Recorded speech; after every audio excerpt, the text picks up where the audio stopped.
Halo bosku, Anda pengen ternak atau Anda pengen beli indukan murai di MBRK? Di sini pusatnya bos. Pak Erwin, ini Pak. Wis. Ya sini dulu mas. Tak kasih tahu tentang MBRK.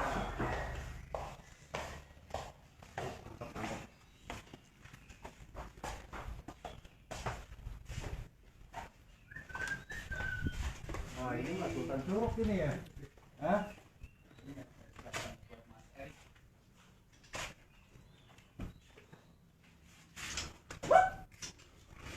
Ini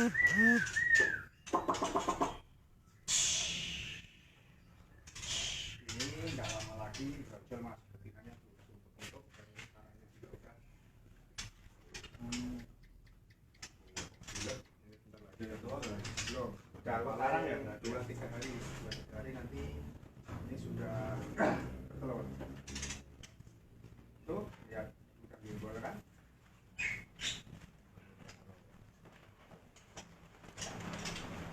Wes, hujan lah. Kalau yang ini berbeda.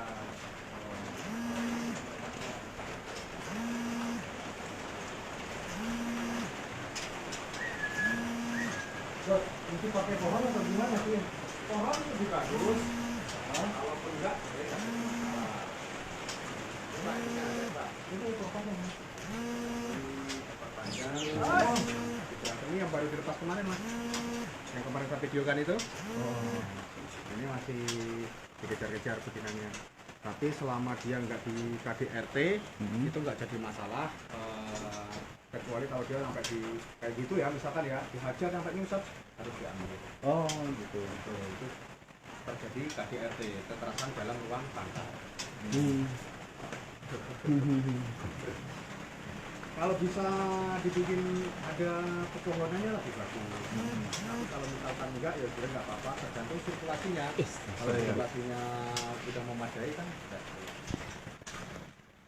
Nah, ini jalan-jalan Bali pesanannya Om Evan Dimas. Oh. Kemarin. Ini sertifikat, harus ada sertifikat, harus ada SADN.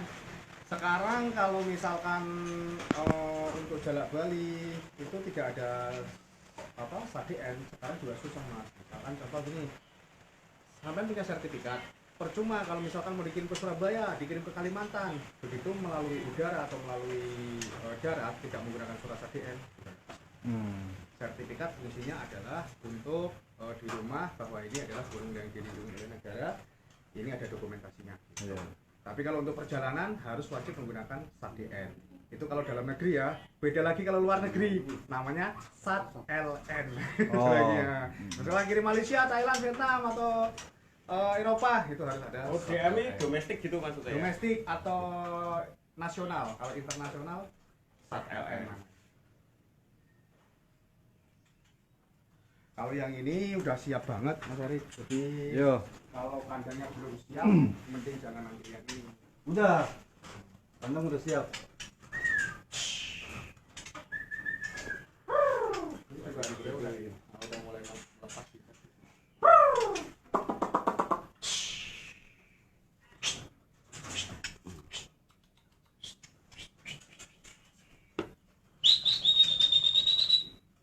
Ini tukang burung.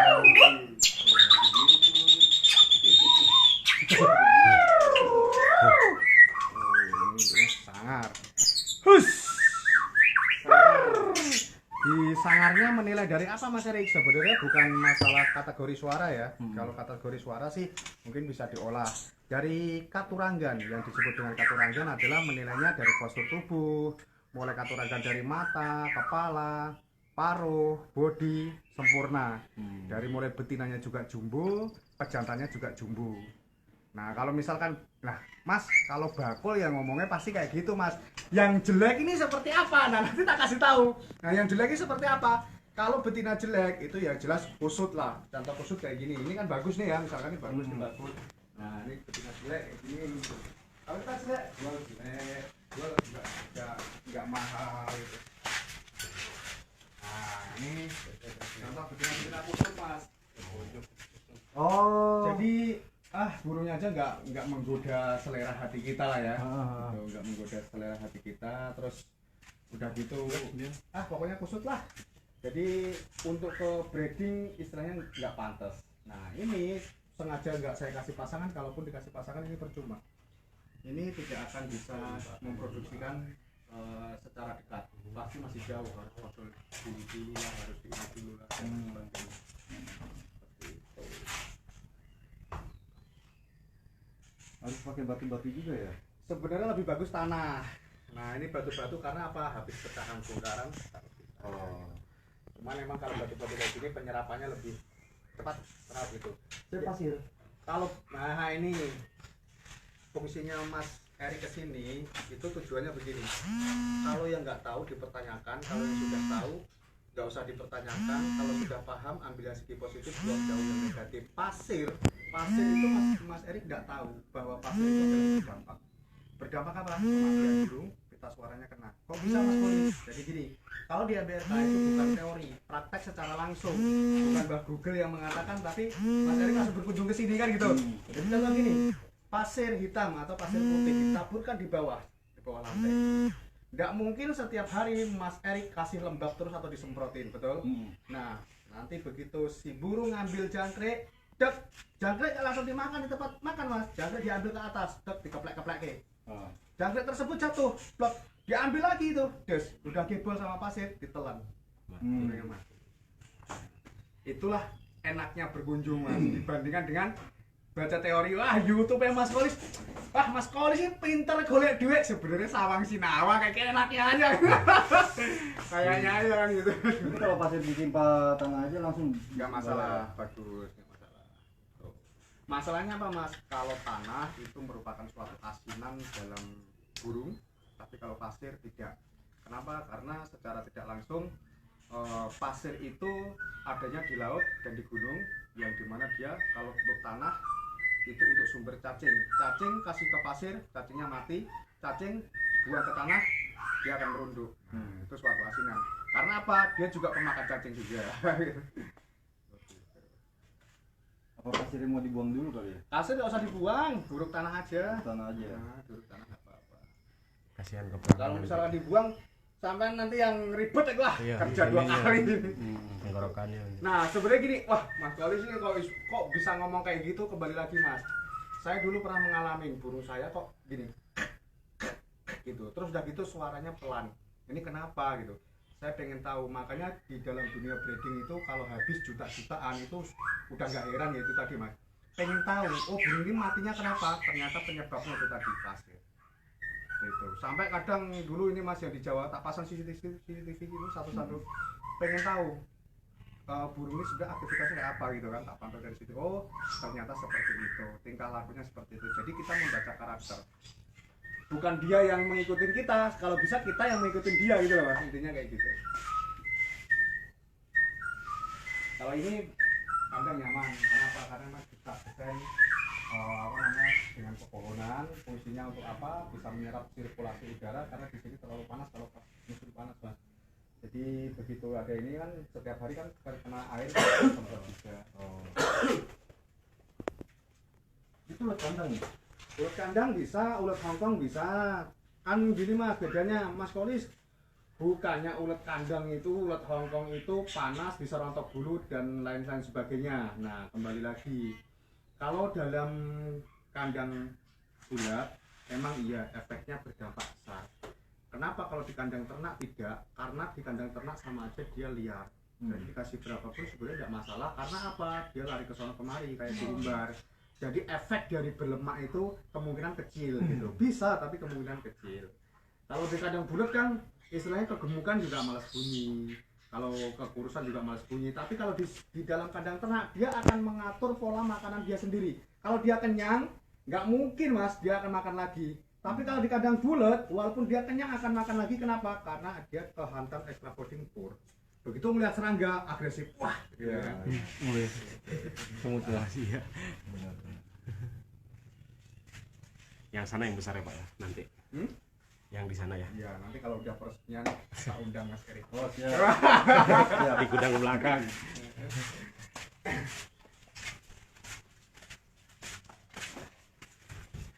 Terus yang ini ada juga Foxeye. Kalau Foxeye modelnya seperti ini Mas Eri. Beda lagi ya, Foxeye, Cakarowo itu beda karena ini kan bukan burung master ya. Foxeye apa Mas? Ya,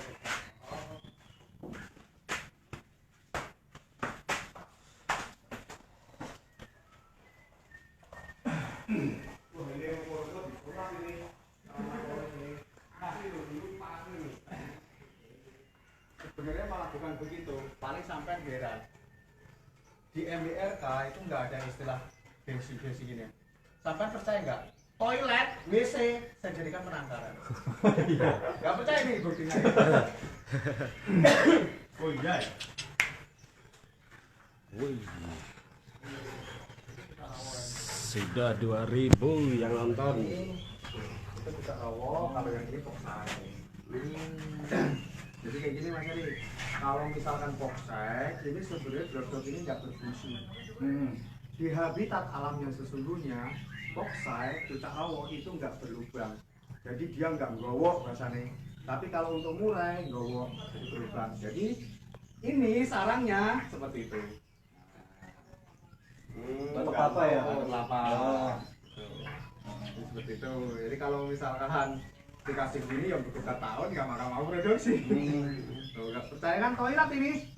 Tuh, toilet. Ntar kalau misalkan udah produksi nanti mau saya bikin konten. Loh, kok saya langsung beranak nih WC? Tidak oke. Tidak ada yang produksi Mas. Foxeye yang produksi yang sebelah, kalau yang ini baru sebelah itu sudah produksi, kalau yang ini kita rawa kemarin diambil sama orang Pak Haji Ahmad. Pak Haji Ahmad Sunter juga ya? Jakarta Utara, Ancol. Oh iya. Oh. Pademangan. Tanggung di sana Pak? Pademangan. Dekat. Untuk pola makannya kayak gini aja Mas. Iya. Tapi kayak gini Mas, nggak perlu dicontoh. Kenapa saya bilang nggak perlu dicontoh? Contoh kayak kacang ini bisa produksi. Cuman alangkah baiknya, alangkah bagusnya dibikinlah pada gede. Ini kandangnya nggak begitu elit. Karena apa? Kembali lagi itu tadi penempatan yang sekiranya bisa buat breeding akan saya lakukan untuk breeding. Contoh gitu, WC, toilet, jumbleng apa sekali itu bermanfaat saya gunakan. Daripada nggak ini kan misalkan maksimalkan tempat ya, maksimalkan tempat gitu.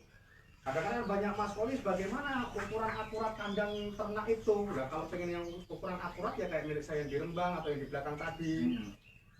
Kesininya 90, kesannya 2,5 meter, tingginya 3 meter, bagus. Atau kesininya 80, kesannya 2,5 meter, tingginya 2 meter, istimewa. Itu efek burung tidak bisa berlemak. Kenapa? Karena posisi burung 2,5 meter itu sama aja umbaran, disebutnya membentangkan sayap. Nah, kalau ini bukan membentangkan sayap tapi meloncatkan sayap. Kan dari sini ke sini kan cuma tek gitu. Tek gitu dong. Tapi kalau jauh 2 meter otomatis sayapnya ngebuka. Nah, efek dari untuk berlemak itu sangat kecil sekali. Itu makanya banyak sekali saya anjurkan di dalam penangkaran kalau bisa itu makanannya los aja. Kenapa? Karena kalau tidak los efeknya banyak Mas Heri. Contoh telurnya nggak bagus, beranak dibuang. Istilahnya seperti inilah anggapannya. Kalau ini baca karakter ya.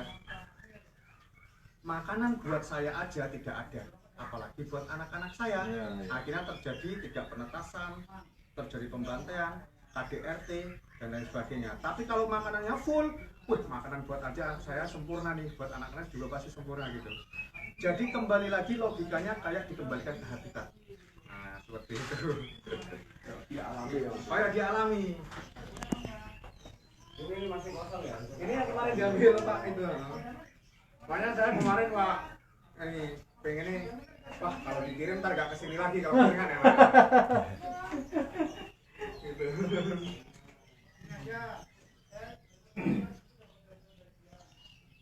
Mungkin anggap sampean punya unek-unek kan baru mau tangkar nih. Yang sekiranya mau ditanyakan, tanyakan. Dari pertanyaan A sampai Z di dunia penangkaran pasti saya bisa jawab. Tapi kalau di dunia merawat burung burung ini, burung itu, mungkin saya lebih pandai karyawan saya. Karena apa? Setiap hari dia menggeluti, Mas. Iya. Sedangkan saya setiap hari kan dudak dudu aja mainan Tunggu HP. ya. Heeh.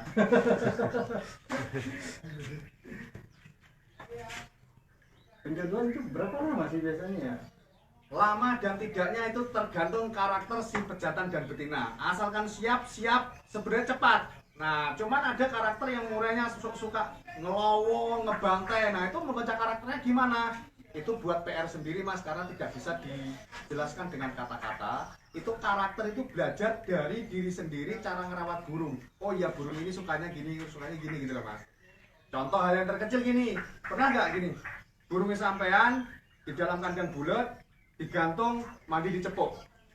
Pernah ya? Kalau melihat seperti itu, turunkan, masukin kerambah. Nah, itu membaca karakter, Mas. Jadi dia berarti fungsinya apa? Pengennya apa? Mandi.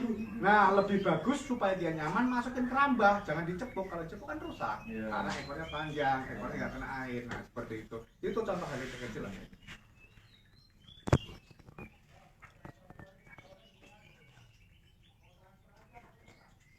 Kalau yang tadi, misalkan diangkut, hari ini juga langsung dimasukin ke dalam ternak, bawahnya kasih daun cemara, Oh udah. langsung diangkut kita. Iya. Jadi jangan glodok yang dikasih kita ya, nggak mau dia. No. Jadi dia ngangkutin sendiri. Itu nggak lama Mas brojol. Kalaupun nanti duluan brojolnya, ya nanti tahap berikutnya. Oh. Soalnya kalau dilihat tadi udah gembol. Oh gitu. Kasih telur ya. Gembol gimana? Isi telur. Udah mau brojol. Udah mau brojol. Oh. Udah gede. Cara loncatnya lo beda. Oh gitu. Tek, itu kayak gebol-gebol gitu. Di dalamnya udah ada telurnya. Siapa tahu kan segi dia mau langsung ngangkut sarang. Bisa jadi. Kalau di tempatnya nggak jatuhin ke tanah kan lebih nyamelis. Iya. Tapi sebagian tuh udah kasih itu daun cemara gitu di glodoknya. Oh jangan, dibuang aja, nggak mau dia. Oh dibuangin lagi? Dibuangin. Oh. Yang tadi Gitu. udah saya bilang, dibuangin, dia nggak mau. Harus dibuang. Bukan kita taruhin sedikit terus ntar yang nambahin enggak ya? Nggak usah. Oh gitu. Karena apa? Sifat tangan kita ini nggak steril. Kalau zaman dulu, mungkin Mas Erik dilahirkan dari kota, saya kan dilahirkan dari desa. Saya setiap hari mengembala. Dulu susah mano cendet, susah mano gentilang, terus itu kan banyak di habitat di alam. Begitu dia ada telur, kita pegang pakai tangan aja. Besoknya lagi nggak ada yang cermin lagi. Oh, iya, Itu betul. di habitat alam ya. Seperti halnya di sini. Begitu dikasih kita pakai tangan. Oh. Terkecuali ada, tidak menutup kemungkinan itu tidak 100% ya. Ada juga beberapa yang saya kasih kayak gitu ditata dia sendiri ada, karena mungkin udah bandelnya burung itu ya kan. Karena sudah naluri sama manusia, nah seperti itu nggak masalah. Tapi rata-rata yang jelas dia tidak mau dikarenakan satu kita tidak steril.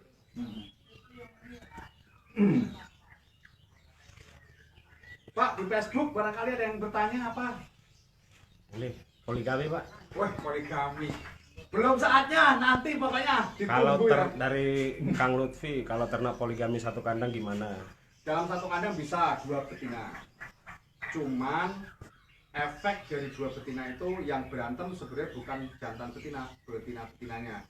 Makanya saya saranin kalau mau poligami dalam satu kandang itu 2 betina 1 jantan, kalau bisa betinanya dari kecil Mas, dari trotol udah digabungin. Oh. Nah, jadi dia justru menyatu. Tapi kalau dari dewasa digabungin jadi satu, terus kan Mas Iri kemarin bertanya kayak gitu kan? Iya, iya. Terus dihantamkan pejantan, jantan ngawin yang satu, satunya angkrem, yang satunya menggoda. Efeknya apa? Nggak mau netas. Gitu. Tapi kalau dari trotol biasanya malah yang satu nelur, yang angkremin yang lain, yang temennya itu. Kadang nggak bisa gitu. Nih Pak, sama di Sucen menghubungi siapa dari Pak Solikin? Kalau untuk Sucen mau menghubungi siapa? Oh, Dian, Ahmad Dian. Nah ini lagi Pak, bagusnya yang di bawah kandang pasir apa tanah bos? Muhammad Tadi Ivan. udah diulas kan kalau bisa tanah. Nanti untuk penjelasannya bisa diputar pas offline ya. Tadi kan udah dijelasin di sana kan. Mungkin baru nyambung ya. Iya. Berbagi itu indah Mas Ari. Kadang kan gini. Iya. Wah, saya datang misalkan ke Solo gitu. jarang sekali yang mau menjelaskan secara detail atau masuk kadang ternak kadang gitu kan dilihat dari CCTV gitu. Kalau bisa suatu saat Mas Erik jadi penangkar besar nggak usah kayak gitu. Karena apa? Begitu burung setiap dilihat sama orang semakin lama semakin bagus Mas, bukan semakin jerah. Karena dia beradaptasinya sama manusia itu dia sudah tahu oh saya nggak bakal dicelakakan gitu. Tapi kalau Mas melihatnya di CCTV aja nggak boleh masuk karena penangkaran ya itu lagi angker baik itu lagi ini gitu. Begitu sampai masuk habis itu burung. Maksudnya orang lain yang dikenal gitu. Tapi kalau udah biasa sering adaptasi kayak beliau di Jawa itu saya umum Mas. Ngelihat begini-gini ini biasa. Ya netes. Nggak ada pengaruh. Wah, udah 2000 Pak. Ini Om, kalau glodok misalnya ya, ini kan depan ram, glodoknya di belakang gimana Om? Sebenarnya tidak masalah. Kenapa ini ditaruh di glodok kayak gini? Fungsinya glodok ini, Mas, supaya apa? Supaya kita enak ngambil anakannya. Satu. Kedua, supaya kita tidak mengganggu indukannya pada saat kita ngambil anak. Kan kalau di sono kan kita harus masuk ke dalam. Nah, nanti efeknya apa? Plotak! Nah, kecuali di situ ada jalan lagi, ada gang gitu ya. Nah, bisa gitu. Nah, kalau ini kan gini enak. Set, tinggal ngambil anaknya. Set. Jadi tanpa mengganggu induknya. Tapi ya nggak masalah di sana, cuman ya itu tadi sih emang efek repotannya kayak gitu. Setiap penangkaran saya semuanya rata-rata kayak gini Mas. Tapi kalau mau dikasih glodok yang bulat dari kayu itu dicantolin di dalam ya nggak masalah. Tapi kalau bisa jangan dipermanen. Jadi pas beranak diambil aja. Oh. Sama kayunya itu sama di luar. Jadi kita dapat burung yang mana bosku? Kalau saya saranin kemarin kan Mas Erik pengen juga yang ekor panjang itu. Kalau bisa jangan karena itu baru penjodohan. Itu masih KDRT. Kalau yang tadi sudah pasti bergaransi produksi dan itu sudah masuk saran. Oke. Yang itu aja udah mati limbel Iya. Itu nggak lama Mas, pasti 2, 3 sampai 5 hari pasti bertelur. Cuman ya nanti duluan dia ngangkut sarang atau duluan dia bertelur kita nggak tahu. Serok lah. Siap tuh. Kena racun bos. Bosku. Kena racun langsung serok kan. Manis di bibir sih. Lambene lamis langsung serok. Iya. Lanjut nih. Ya. Ngajak.